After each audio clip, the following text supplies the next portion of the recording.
Worsening Oroville Dam crisis, will it become the worst disaster in U.S. history? Later tonight, the first of 3 major storms will hit the Oroville area. Will the Oroville Dam hold? We collectively pray that it does. During the present crisis, and largely due to the fact that Paul Preston and I were among the first to report on this, we have both attracted people, in an official capacity, who want the truth to be told, even if they must keep their names secret in the process. Subsequently, I have managed to establish a number of off-the-record and on-the-record contacts in this process. In this video, I am going to present 3 scenarios that are highly representative of the 3 major viewpoints of this crisis, which I am labeling the good, the bad and the ugly. The good. The following account represents the best-case scenario regarding the present structural integrity of the dam. This information is derived from the former professional contact of the author of the following communication. As far as knowledgeable people, with regard to the present crisis, this is the most optimistic projection of what lies ahead for the 2 million people living between the Oroville Dam and Sacramento. Dave, thank you so much for your reports. My background: your report on Oroville Dam hits home for me. I lived in Oroville for about 7 years. I was the county executive director for the Department of Agriculture, Farm Service Agency for Butte County.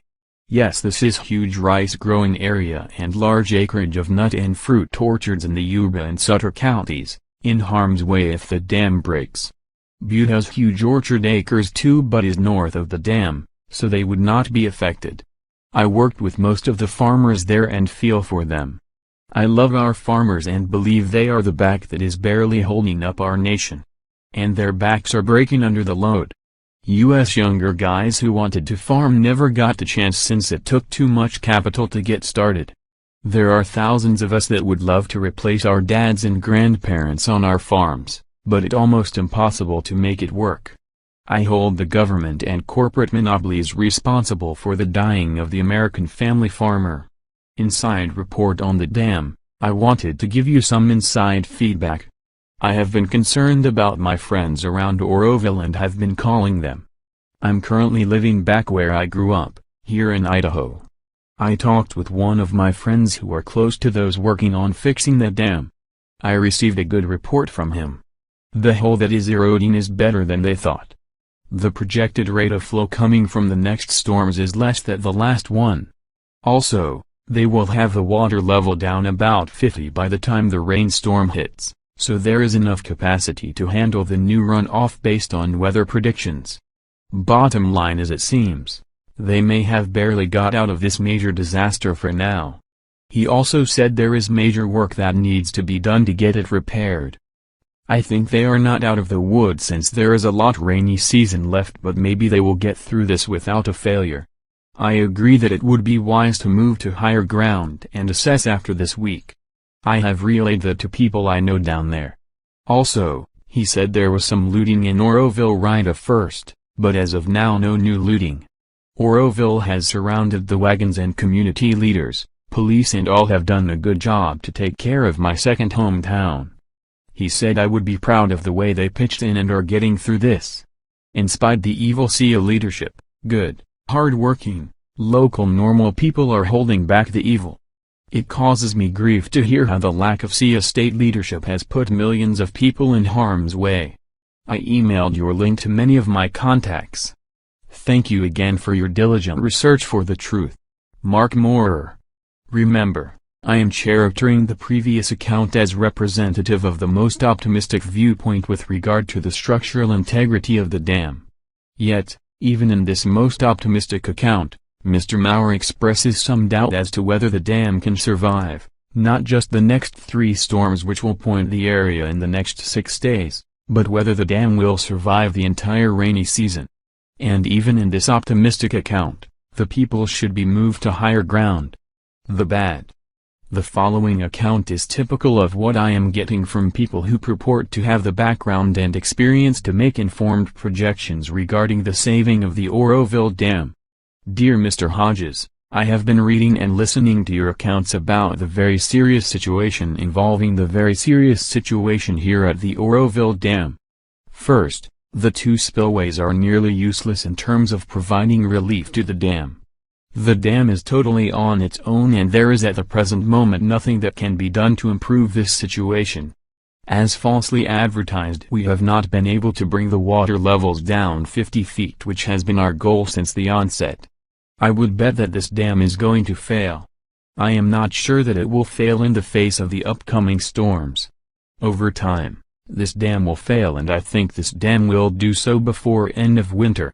I have witnessed many heated debates about the potential need to evacuate the people who would be in the path of the oncoming waters should the dam fail.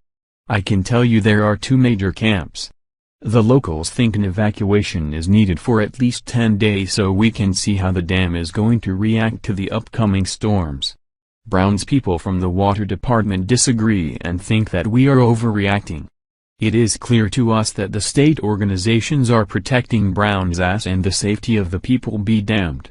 Brown's people are replacing the locals and are making decisions which should be reserved for the local sheriff to make based on the reports we provide to him. Brown's people are now in the way of public safety. If this dam breaks, there will be towns that will disappear and they will not come back. I have seen 3 projections which I think we should be preparing for since so many lives are at risk. If the dam breaks, the water would reach between 35 to 50 feet high coming out of the dam. I have seen a computer scenario which states that the water would reach Sacramento in less than 2 hours. That is not enough time to evacuate. This has elements of the perfect storm because of the condition of the flood control elements in Sacramento, which is a disaster. We should have expanded the evacuation area and it should have included Sacramento. I cannot project the loss of life, but I think your figures represent the worst case scenario, but they are realistic. Please do not publish my name or email. Call me Ben. I will have more to say if you keep my name out of your reports. 2:17 a.m. Pacific. The Ugly. I am reliant on people who want to tell their story and subsequently contact me, in regard to what they know about the condition of the dam, and what a breach would represent. Paul Preston is local and has the advantage of being able to speak directly with several experts. Based on this decided advantage, I conducted a brief interview with Paul based upon his personal observations and professional opinions of these with whom he has contact with. You will hear in the following brief interview that Paul's sources believe that the dam may not survive the upcoming wall of storms. Further, you will hear that politics has reared its ugly head in the midst of this crisis when the emphasis should be on saving lives. Well, a number of things are going on. We're expecting the storms are turning out. They're going to be rolling in here on, looks like starting tomorrow, Thursday. We got a little bit of a rain today, but starting on Thursday and then Friday, then picking up big time steam on Sunday and Monday and Tuesday. For about the next 7 days, we're expecting what's called by Anthony Watt, one of our big weather reporters around here, a super soaker. That's going to bring anywhere from what we were beginning to think about 5 inches of rain, anywhere between 7 and 11 inches of rain right into the Oroville area in Northern California. And this is not good. This is not good information.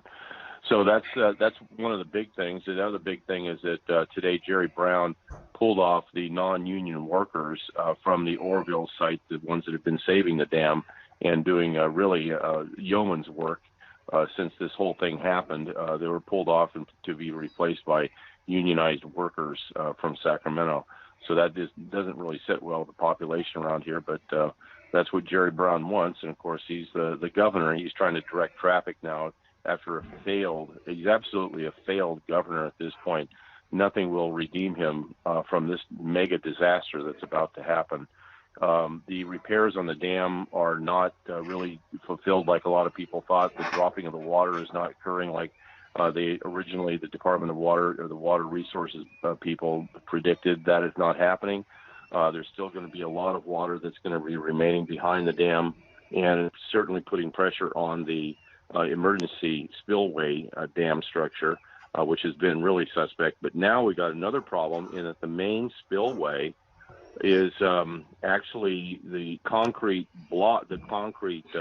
chute, if you will, that was ruptured to begin with. Well, it's continued to rupture, and in fact, what it's doing now is, because of the velocity of the water, is just tearing up the concrete. It's starting to creep up towards it, the dam itself, and it's starting to act like a buzzsaw on the side of the mountain and gouging out large chunks of the mountain that it's sitting on. So this thing is creeping up towards the actual dam structure itself. At some point in time, they're going to have to turn off the spillway there, because it will endanger the actual dam structure.